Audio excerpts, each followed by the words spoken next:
tribunal bi dafa décider renvoyer affaire bi d'office dafa renvoyer affaire bi d'office pour convenance personnelle lu ñu naan convenance personnelle mooy juge yi dossier bi dañ ko yéex a jot te booy àtte da ngay xam li ngay àtte pour bañ di violer droit Azoura wala droit Kairé ñu ne dañ koy renvoyer ba semaine prochaine loolu moo tax ñu yóbbu ko semaine prochaine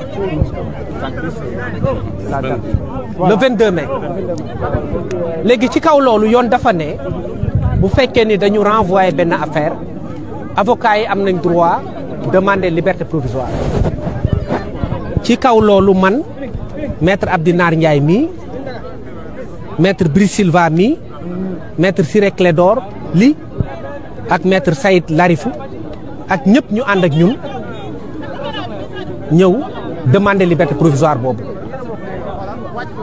gannaaw bañ ko laajee ba pare juge yi dañu ne Azoura Fall situation médicale am mayu ko muy toogaat ci prison bi pour bañ mu aggravé wu dañ koy bax mu dem ñibbi mooy bàyyi ndigandiku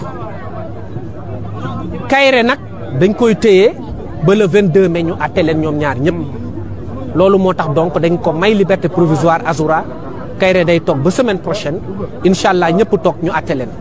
dañ ci gis aussi lenn loo xam ne daf ñu jaaxal ci procès bi parce que dañu ne ay militants benn parti politique bu nga xamante ni moo fi nekkoon au pouvoir dañu ñëw ne ñoom dañuy constitué wu partie civile maanaam dañu dugg ci procès bi ñun ñu jàpp ni Azoura Fall ñaari nit la saaga muy Macky Sall nga xam ni ancien président de la République la ak ministre bu ñuy tuddee Mame Mbaye Niang moomu aussi nekku fi ñële ñëw ne ñoom seen militant lañ dañu saaga seen leader loolu moo tax ñu dugg suñu dossier ñu ne leen nag ñun droit moo ñu fi indi politique indi wuñ fi te tey yoon am na lu ñu jox ci dëgg parce que bu doon politique rek tey Azoura Fall du génn droit rek moo ko fi génn donc looy politique xamal ne bu duggee ci audience rek da koy yàq munoo am ndam ci booy def politique ci biir tribunal bi parce que fii droit la ñuy xool ñun nag yàlla dafa def droit boobu moom lañ plaidé ak tuuti xam-xam bi ñu yàlla may ñu jëfandikoo ko ba permettre Azoura génn. maintenant ñoom bu ñu ñëwee wala ñi nga xamante ni ñoo nekk seen gannaaw ci procès bi su boobaa dinañ xool ndax li ñuy wax naan ñoom infraction bi nga xamante ni dañ ko def ñoom am nañ ci loo xam ne dañ leen ci gaañ wala yooyu su boobaa dinañ ko apprécier mais li ñuy bañ rek mooy ñu polluer suñu procès mooy ñoo xamante ni dañuy ñëw di def politique te dañ leen di ñaan ñu bañ ñu indil benn problème benn incident parce que ñun xamuñu yooyu ñun droit rek lañ xam. En français donc je dirais que à la suite d'une décision d'office qui a été ordonnée par les juges du tribunal de grande instance hors classe de Dakar, monsieur Azoura Fall et Kairé ont fait l'objet d'un renvoi au 22 mai, le dossier bien entendu. Le renvoi est tiré du motif d'une convenance personnelle qui ne peut pas être étalée sur la place publique. Mais en tout état de cause, les juges ne sont pas encore suffisamment préparés pour juger l'affaire parce qu'ils ont reçu le dossier très tardivement hier. Ça se conçoit bien et ça se comprend. Parce que pour juger des hommes aussi, il faut connaître ce sur quoi porte leur affaire. Donc nous nous en réjouissons. Pour nous, il n'y a pas de problème sur le principe. Maintenant, le renvoi a été ordonné au 22 mai. Il nous est loisible, conformément à la loi, de demander la liberté provisoire. Et nous-mêmes, maître Abdinar Ndiaye, ici présent à ma droite, maître Brice Silva à ma gauche, maître Ciré Clédor Ly et maître Larifou Saïd, ainsi que d'autres excellents confrères, ont participé à demander une liberté provisoire de M. Azoura Fall et de M. Kairé. Le tribunal s'étant retiré pendant un temps plus ou moins long, malgré l'opposition du parquet, parce que le parquet s'est opposé à la demande de mise en liberté provisoire.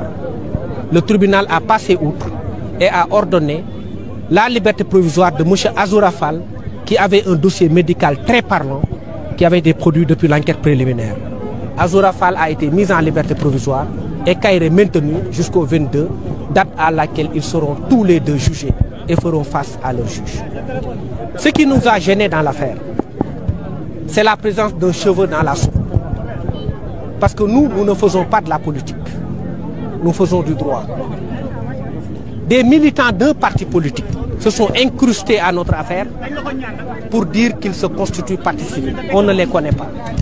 Ils n'ont pas été victimes d'injures. C'est Macky Sall qui a été destinataire des injures dont on parle. Et M. Mambay Niang. Et nous allons démontrer que cette constitution de partie civile est irrecevable. Et mieux, elle est même ridicule, parce que ça va polluer le procès.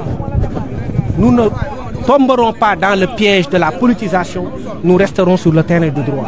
Parce que ce qui a permis aujourd'hui à Azoura Fall de sortir, c'est le droit, ce n'est pas la politique. Le message qu'on peut retenir de cette affaire, dans l'ensemble, c'est que la justice est devenue impartiale. Quel que soit le bord par lequel on peut se situer, si on transgresse les normes sociales, on doit faire face à la justice. Et soyons prêts à faire face à la justice par quelque bord que ce soit. Si demain, on prend un militant d'un bord, qu'il ne crie pas sur tous les toits qu'il a été injustement arrêté. Parce que l'exemple a été donné. Le tocsin a été sonné. Azoura Fall qui est parti, qui est membre du parti au pouvoir, ainsi que Kairé ont été emprisonnés et Kairé le sera encore au moins pour une semaine. Donc le message a été compris et je pense que ça a été compris non seulement par le parti au pouvoir, mais par toutes les parties. Et ceux qui décriaient la justice n'ont plus d'arguments. Si on les arrête demain, ils doivent faire face à la justice et de façon digne, sans crier sur tous les toits quelque injustice que ce soit. Donc c'est le message qu'on peut retenir du procès Azoura Fall et Kairé.